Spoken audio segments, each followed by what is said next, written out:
আপনি 54 বছরে যে এতগুলা গরু পাললেন, হ্যাঁ, ওই 2-4টার বাপ দাদার নামও জানতে পারলেন না? আরে এটা কথা হইল না। 15 লক্ষ টাকা একটা খাসির দাম, এটা কি হাস্যকর? সে একটা ছাগল। আচ্ছা, একটা গুতা খামু আমি, এই একটা গুতা খামু, এই একটু চাপো তো, তোমরা একটু চাপো, দে একটা গুতা দে। আরেকটা খামু, এই আরেকটা খামু, এই দে।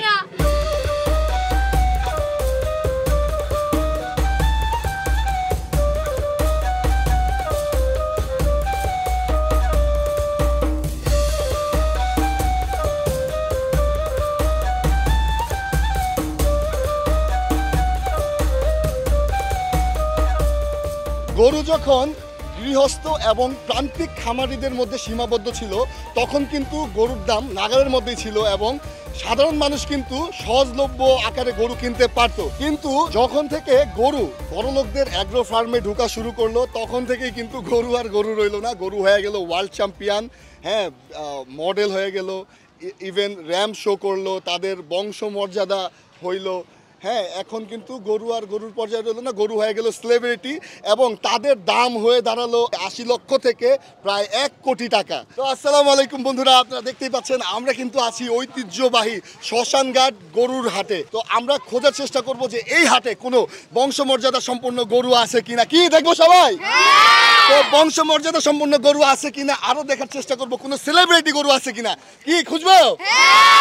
তো সবাই মিলে আজকে কিন্তু আমরা অনেক এক্সাইটেড, দেখব যে আসলে বাজারের হালচাল কি, ছোট বড় অনেক গরু দেখব, ব্যাপারীদের এবং কাস্টমারের রিভিউ নেওয়ার চেষ্টা করব।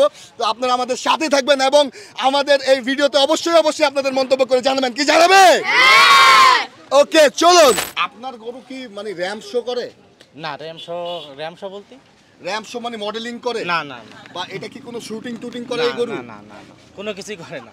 বা করে মানে মেকআপ টেকআপ করান, এক্সট্রা মেকআপ টেকআপ করান? মেকআপ টেকআপ ও শ্যাম্পু দিয়ে গোসল করাই দই। মানে শ্যাম্পু দিয়ে গোসল করেন? এটা শ্যাম্পু তো মেকআপের ইসে পড়ে না, লিস্টে পড়ে না। তো এটার কি কোনো নাম রাখছেন? না না না, কোনো নাম না। এটা কোনো নাম নাই। এটা কি কোনো এক্সট্রা ডায়েট খায়, ডায়েট করে? না। বা মেকআপ টেকআপ করান? না না না। তো এটা কি র্যাম শো করে? না। হ্যাঁ, গোয়ালি থাকে শুধু, অন্য কোনো র্যাম শো করে না।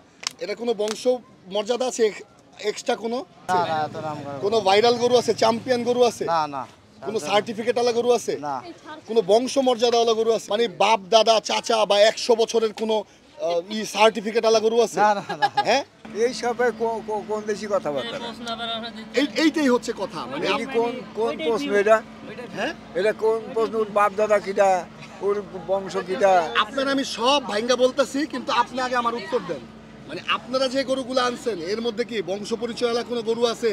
যেমন যেটার বাপের ঠিকানা আছে, নানার ঠিকানা আছে, চাচার ঠিকানা আছে, তার বাপের বাপের বাপের দাদার ঠিকানা আছে? ঠিক আছে। হ্যাঁ, ঘটনা আছে যে আমার বাড়ি পালা একটা গরু আছে, বাড়ির বাছুর, ঠিক আছে। তার মাকে আমি কিনছিলাম 36,000 টাকা দিয়ে, পালন করতে করতে তার পেটে একটা বীজ দেওয়া হয়েছে, ডাক্তার দিয়ে, ঠিক আছে, কোনো সার দি না।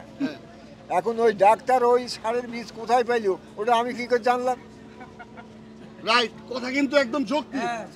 মোটামুটি সাইজও কিন্তু খারাপ না, নামি দামি এগ্রো ফার্মের গরুর চেয়ে কিন্তু কম না, হাইটে ফাইটে। হ্যাঁ, ঠিক আছে।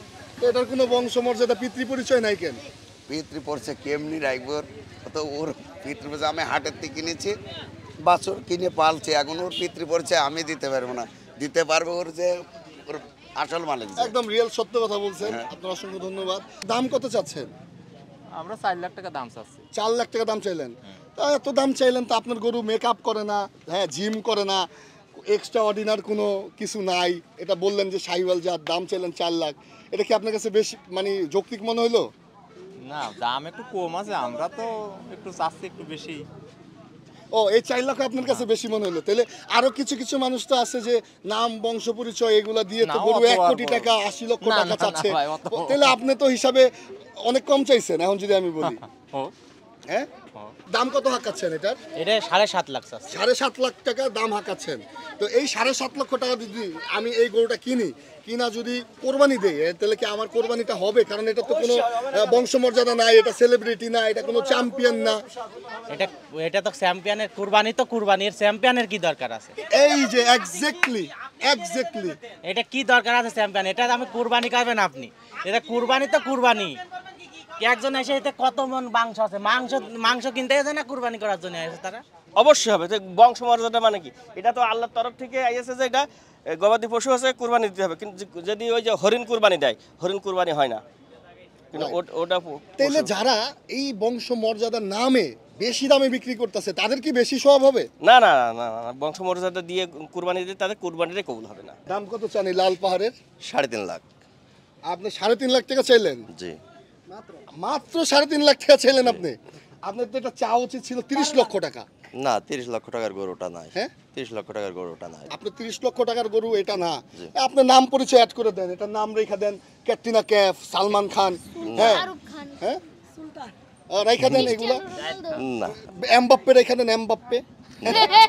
ওটা হবে না, ওটা হবে না। হ্যাঁ, ওটা হবে না। তেল তো অটোমেটিকলি দাম বেড়ে যাবে। কোরবানি হইব এটা দিয়া? ইনশাল্লাহ কোন হইব। তাহলে কেন হইব বলেন তো একটু? এটা নিখুঁত একটা জিনিস, আড়ে গরু, ষাঁড় গরু, আমাদের পালা গরু, এটার ভিতরে কোনো ভেজাল নাই। আসলে বংশমর্যাদার কোনো কাম নাই না, এখানে। বংশমর্যাদার কোনো কাম কোরবানির নাই। পশু হচ্ছে সুন্দর পশু থাকবে, অবশ্যই। ভালো থাকবে ইনশাল্লাহ। হ্যাঁ, সেটা যার যার জি। সাধ্য অনুযায়ী, জি, যার যার জি। কি বলে এটাকে, তৌফিক অনুযায়ী নিবে। নিবে অবশ্যই। মোটামুটি ঘন্টাখানিক কিন্তু অতিবাহিত হয়ে গেছে, এখনো কিন্তু আমরা কোনো বংশমর্যাদা সম্পন্ন গরু পাই নাই এবং কোনো চ্যাম্পিয়ন গরু পাই নাই। এই কোনো বংশমর্যাদা গরু পাইছি? কোনো চ্যাম্পিয়ন পাই নাই। ভাই এটা কি কিনলেন না বেচলেন? কিনছি ভাই। কত কত দিলে? 94। শুধু 94,000? এটা মালিক কে? আর কিনছে কে? আরে বর্তমানে যেহেতু আপনি কিনা ফেলছেন, আপনি এই গরুর মালিক, মানে কত দিয়ে কিনলেন? 94। হাসিল করাইছেন এখনো? এখন যাবো। যাবেন তো? আপনি এটা কিনে কি মানে সন্তুষ্ট? আলহামদুলিল্লাহ। আচ্ছা মুরব্বী, কিছু মনে করবেন না, আপনি তো কিনেই ফেলছেন। হ্যাঁ, তাহলে আপনি যে গরুটা কিনলেন এটা কি কোনো বংশমর্যাদা আছে? এটা আমি সঠিক জানি না ভাই। Okay fine. এটা কি কোনো চ্যাম্পিয়ন? এটা আমি কইতে পারি না। এটা কি কোনো র্যাম্পের মডেলিং এ হাঁটছে? এটা আমি ওই যে বলতে পারি। এটা কি কোনো সার্টিফিকেট আছে? লেখাপড়া জানো, সার্টিফিকেট দিব কই? লেখাপড়া জানেন, সার্টিফিকেট দিব করতে? ভালো কথা কইছেন। তাহলে এই যে আপনি যে কিনলেন, তাহলে তো বিশাল বড় লস হয়ে গেছে। এখন তো আপনার এই কোরবানি হইব না। কেন? হ্যাঁ, কারণ এটার কোনো বংশমর্যাদা নাই, সার্টিফিকেট নাই, এটা লেখাপড়া করে নাই, কোনো র্যাম্পে হাঁটে নাই, গলায় তো দেখতেছি স্বর্ণের চেনও নাই। আচ্ছা ওই পড়েছো। তাহলে কোরবানি কেমনে হইব? এটা আল্লাহর নামে দুবু ভাই, ওটাই হইব। এই যে মূল কথা হচ্ছে এইটাই, যে আসলে কোরবানির পশু কিন্তু বংশমর্যাদা কিংবা চ্যাম্পিয়ন এইসবে বিবেচনা করা হয় না। এটা হয় কার নামে? আল্লাহর নামে। সম্পূর্ণ আল্লাহর নামে উৎসর্গ করা হয়। তো বন্ধুরা, আমরা কিন্তু এখন আমাদের শ্মশানঘাট হাতে কিন্তু রয়্যাল বেঙ্গল টাইগারের দেখা পেয়েছি। টাইগারের মালিক আছে ভাই, আসেন, কথা আছে। সামনে গেলে তো আমার ভাই ফুটা করে দিব ভাই, গরুর কাছে বডি চলে না। নামেন তো ভাই। এটা কি সুন্দরবনের রয়্যাল বেঙ্গল টাইগার? না, এ বাংলা লিং। হ্যাঁ, বাংলা লিং। বাংলা লিং মানে গরুর নাম কি রাখছেন? এই তোমরা বাংলা লিং গরু দেখছো? তো যাই হোক, দাম কত হাঁকাচ্ছেন ভাইয়া? চাপো এদিক থেকে, চাপো একটু ভাই প্লিজ। হ্যাঁ, দাম কত হাঁকাচ্ছেন? 80,000। 80,000 টাকা। তো এটা কি কোনো বংশ পরিচয় আছে, বংশমর্যাদা আছে? এটা কি কোনো অ্যাওয়ার্ড শো জিতছে, কোনো মডেলিং করছে? মডেলিং এ তো নিজেই মডেলিং, আমার মডেলিং কি হবে? এটা কি কোনো ওয়ার্ল্ড চ্যাম্পিয়ন বা কিছু একটা? এ তো বাংলাদেশের একদম ইতিহাসে রয়েছে। ইতিহাস দেখেন কালার বাংলা লিঙ্গির এরাম চিহ্ন না, সংকেত আছে। তো আমি তো এটার নাম দিছিলাম রয়্যাল বেঙ্গল টাইগার। ও হয়তো বনের ভিতরে ছেড়ে দিলি হয়তো। একটা খাসির দাম হয়েছে 15 লক্ষ টাকা। তাহলে এটা যেহেতু আপনার একটা বাংলালিং গরু, সুন্দরবনের বাঘ দাবি করতেছেন, তাহলে এটার দাম তো হওয়ার কথা 5 কোটি টাকা।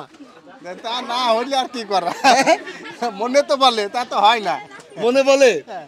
তাহলে এক কাজ করেন, সামনে আপনি একটা ভালো অ্যাগ্রো ফার্ম দেন, লাইট মাইট লাগায়া, ক্যামেরা ট্যামেরা ডাইকা, মেকআপ টেকআপ করায়া এইটারে কি বানিয়ে দিবেন? গরুর থেকে বাঘ বানিয়ে দিবেন। Royal Bengal tiger. তারপরে 1 কোটি টাকা বেচে দিবেন। 1 কোটি? হ্যাঁ, আচ্ছা হইলে 1 কোটি। আমাকে 1 কোটিও দেবে না, নে আমাকে একটা গতি মেরে শেষ করবেন। আচ্ছা একটা গুতা খামু আমি। এই একটা গুতা খামু। এই একটু চাপো তো, তোমরা একটু চাপো। দে একটা গুতা দে। আরেকটা খামু, এই আরেকটা খামু। এই দে। আবার না, লাভ দিয়ে উঠে যাবে। গুতা দিতে গে, দে দে। তো মোটামুটি কত বছর ধরে এই গরুর ব্যবসা করেন? গরু ব্যবসা করিনি, হ্যাঁ, জন্মেতে গরু পালি। মানে জন্মের থেকে গরু পালেন, তাহলে আপনার বয়স তো মোটামুটি অনেক বছর হবে। কত বছর হবে? 64। 64 বছর, তাহলে আমরা এখান থেকে 10 বছর বাদ দিলাম কারণ ওই সময় ছোট ছিলেন। হ্যাঁ, তো ধরেন 54 বছর, ধরেন আপনি 10 বছর বয়স থেকে ধরেন আরো 54 বছর যাবত আপনি এই ব্যবসার সাথে, তাহলে এই 54 বছর আপনি একটা চ্যাম্পিয়ন গরু বাই করতে পারলেন না? কিভাবে করবো? হ্যাঁ, কিভাবে? একটা কোনো কম্পিটিশন আরে জিতাতে বাবা, পারলেন না? হয়তো আমার গরুটা বুড়ি হয়ে গেল। আপনি 54 বছরে যে এতগুলা গরু পাললেন, হ্যাঁ, ওই 2-4টার বাপ দাদার নামও জানতে পারলেন না? আরে একটা কথা হইল না। না, অনেকে কইতাছে তাদের কাছে, আরে ভাই, ভাই আপনি আমার কথা শুনেন আরে, বাজান, তার কাছে এসব 100 বছরের পেডিগ্রি এসব আছে। নাটক নাকি এগুলা? না না, এ তো নাটক আছে, এ তো এইসব তো নাটক। আচ্ছা আচ্ছা, আপনার গরু কি লাথি দেয়? নাতি? হ্যাঁ? না, নাতি দেয় না। তো লাথি যদি দিত তাহলে কইতাম যে বডি বিল্ডার শুভ রেখা দেন। হ্যাঁ? ইদানিং আমরা গণমাধ্যম ফেসবুক বা বিভিন্ন জায়গায় দেখতেছি যে অনেক অ্যাগ্রো ফার্ম মালিকরা তাদের গরু বিক্রি করতেছে অনেক চড়া দামে, 80 লক্ষ থেকে 1 কোটি টাকা দামে বিক্রি করতেছে। তারা একমাত্র একটা উছিলা দিচ্ছে যে তাদের বংশগত পরিচয় বেশি, তারা ভালো বংশের গরু আনছে। হ্যাঁ, তারা ওয়ার্ল্ড চ্যাম্পিয়ন মডেলিং করে, যে গরুটা ওয়ার্ল্ড চ্যাম্পিয়ন হয়েছে এই গরুটারে আনছে। আবার হচ্ছে তাদের পেডিগ্রি অনেক পুরানা, যে তাদের বাপ চাচা দাদা 100 বছরের তাদের পরিচয় আছে। এইটা কোরবানির ক্ষেত্রে কতটুকু যৌক্তিক একজন আলেম হিসাবে আপনি কি মনে করেন? এটা প্রথমত বিষয় হলো এটা একটা বিক্রির একটা পলিসি মাত্র, এগুলো আসলেই হওয়া উচিত নয়। কারণ কুরবানি শব্দের শাব্দিক অর্থ হলো ত্যাগ করা, নিজেকে প্রভুর সামনে তার দাসত্বতা প্রদর্শনের ক্ষেত্রে নিজেকে ত্যাগ করে দেওয়া, উজাড় করে দেওয়া। এক্ষেত্রে সবচাইতে যেটা বড় বিষয় সেটা হলো মনের পশুকে আগে কুরবানি দেওয়া। এখন যদি কুরবানি দিতে যাই যদি মনের পশু যদি আরও বেশি তৈরি হয় তাহলে অবশ্যই এটা কুরবানি হবে না। এই যে নাম টাম রাখে, পিতৃ পরিচয় দেখায় দিয়ে গলায় চেন টেন ঝুলায় দিয়া, হ্যাঁ, আপনার 80 লক্ষ টাকা 1 কোটি টাকা গরুর দাম চায়, এটা কতটুকু যৌক্তিক মনে করেন আপনি? হ্যাঁ, ওটা কোনো যুক্তিতে আসে না, ওটা যুক্তিবিহীন কাজ। ওটা তো ভাওতাবাজি। হ্যাঁ, ওটা ভাওতাবাজি। তারা 1 কোটি টাকা 80 লক্ষ টাকা একটা মার্কেটিং গরু করতেছে, হবে না। র‍্যাম করতেছে, ওটা কোনো দাম নাই, ওটা কোনো দাম নাই। 1 কোটি 80 লক্ষ টাকা ওটা কোনো দাম নাই। এরকম 100 বছরের 100 বছর 200 বছর কি এমনও তো গরু থাকতে পারে যেটা 1000 বছরের, এরকম গরু থাকতে পারে। আর যে কোনো গরু যখন আসে, এটা আমরা যেরকম মানুষ, আমাদের আদি পিতা হযরত আদম আলাইহিস সালাম, এখন এই এটা তো থাকতেই পারে, কিন্তু 100 বছর আগের বংশধর আছে। এই সমস্ত শব্দ ইউজ করে যারা কুরবানির বাজারকে যারা চড়া করতে চায় তাদের থেকে বিরত থাকাটাই মনে করি এটা যুক্তিযুক্ত বিষয়। ইসলাম যেটা বলছে সেটা হচ্ছে সুস্থ হালাল প্রাণীর চতুষ্পদী প্রাণী। এটা কার কত সাইজ এটা ইম্পর্টেন্ট না, বংশমর্যাদা, পেডিগ্রি, এগুলি ওয়ার্ল্ড চ্যাম্পিয়ন একেবারেই উচিত না। কারণ হচ্ছে মানুষ কুরবানি দেবে তার সামর্থ্য অনুযায়ী, কিন্তু আমাদের মধ্যে একটা অসুস্থ প্রতিযোগিতা শুরু হয়েছে। সেই সুযোগটা নিচ্ছে কিছু অ্যাগ্রো ফার্ম, কিছু ব্যবসায়ী। এখন সব চলে গেছে বড়লোকদের হাতে, গরিবদের কিছু না। আগে গরিব মানুষ গরু পালতো, আইনা বিক্রি করতো, আমরা ব্যাপারীদের থেকে নিতাম, তারা উপকৃত হইতো। এখন সব ব্যবসায়ীদের কাছে চলে গেছে, এখন বংশমর্যাদা বলে গরু বিক্রি করে। একটা গরু কোনদিন 80 লক্ষ 1 কোটি টাকা বিক্রি হয় না, কথা ঠিক আছে?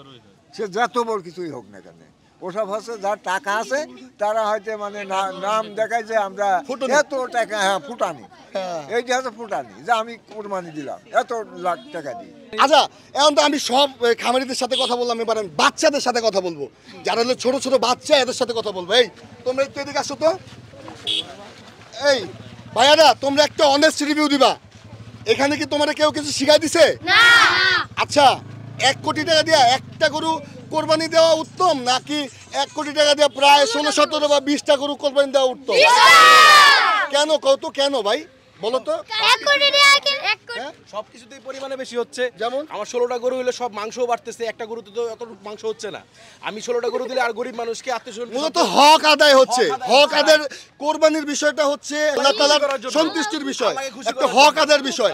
তো আমার কথা হচ্ছে, এই বাংলাদেশের বাচ্চারাও জানে যে এইটা অযৌক্তিক, এটা হাস্যকর। এটা কি হাস্যকর? এটা কি 15 লক্ষ টাকা একটা খাসির দাম, এটা কি হাস্যকর? সে একটা ছাগল। না ভাই, আমরা মানুষকে ছোট করবো না, যেহেতু 15 লক্ষ টাকা দিয়ে একটা ছাগল কিনা কোনোভাবে এটা রাইট না, এটা ঠিক না, এটা কোনোভাবেই যুক্তি না। 15 লক্ষ টাকা দিয়ে 15টা গরু কিনেন, সেটা বেটার। আপনি মানুষকে দিতে পারবেন, কারণ এই কুরবানি হচ্ছে গরিব দুঃখীর মাঝে একটা এটা আল্লাহর রাস্তা, আল্লাহর খুশি রাস্তায় করার জন্য উপহার দেওয়া সেটাই। আল্লাহর সন্তুষ্টির জন্য কুরবানি। হ্যাঁ, নাইলে তো রাস্তাঘাটে রক্তপাত ঘটানোই যায়, অহরহ করা যাবে। তো এইটা কি হইতে পারে? এটা হাস্যকর, এটা কি শো অফ করা, মানুষকে দেখানো, লোক দেখানো। এটা আসলে মূল উদ্দেশ্য, কুরবানির মূল উদ্দেশ্য কিন্তু এই লোক দেখানো হওয়া উচিত না। উচিত হচ্ছে আল্লাহ তাআলার সন্তুষ্টির জন্য, যেমন গরিব দুঃখীরা আত্মীয় স্বজনরা যেমন তাদের ন্যায্য হকটা পায়, সেই হক আদায় করার নাম হচ্ছে কুরবানি। আমি জানি না, আমার ভুল হইতে পারে, আর যদি আমার কথাবার্তায় কোনো ভুল হয়ে থাকে আপনারা আমার ক্ষমা দৃষ্টিতে দেখবেন। হ্যাঁ, তো এর জন্য আমি আজকে বাচ্চাদেরকে জিজ্ঞেস করলাম যে এটা কি যৌক্তিক না অযৌক্তিক। আমি আর কিছু বলবো না। দর্শক বন্ধুরা, আপনারা দেখতে পাচ্ছেন যে বাংলাদেশের বাচ্চারাও জানে যে যারা এগুলা করতেছে এগুলো সম্পূর্ণ কি কোরবানি ভাইব কিন্তু আমরা পেয়ে গেছি অলরেডি। তো আমরা আসি হচ্ছে শ্মশানঘাট, ঐতিহ্যবাহী শ্মশানঘাট কোরবানির হাটে। তো আজকের ভিডিও আমি এখানে শেষ করতে চাচ্ছি। তো আপনারা কিন্তু দেখেছেন যে জনগণ সহ, সাধারণ জনগণ সহ পাইকার যারা আছে তাদের মন্তব্য কিন্তু আপনারা সবাই পেয়েছেন। হ্যাঁ, আর আমার এই ব্লগে যদি কোনো প্রকার ভুল ত্রুটি হয়ে থাকে অবশ্যই সবাই ক্ষমা দৃষ্টিতে দেখবেন। তো আমি জাহিদ হাসান শুভ আপনাদের সাথে ছিলাম, আছি এবং সবসময় থাকার চেষ্টা করব। তো সবাই আমার জন্য দোয়া করবেন, সুস্থ থাকবেন, ভালো থাকবেন এবং জাহিদ হাসান শুভর সাথে থাকবেন। সবাইকে চিৎকার হবে। ওকে।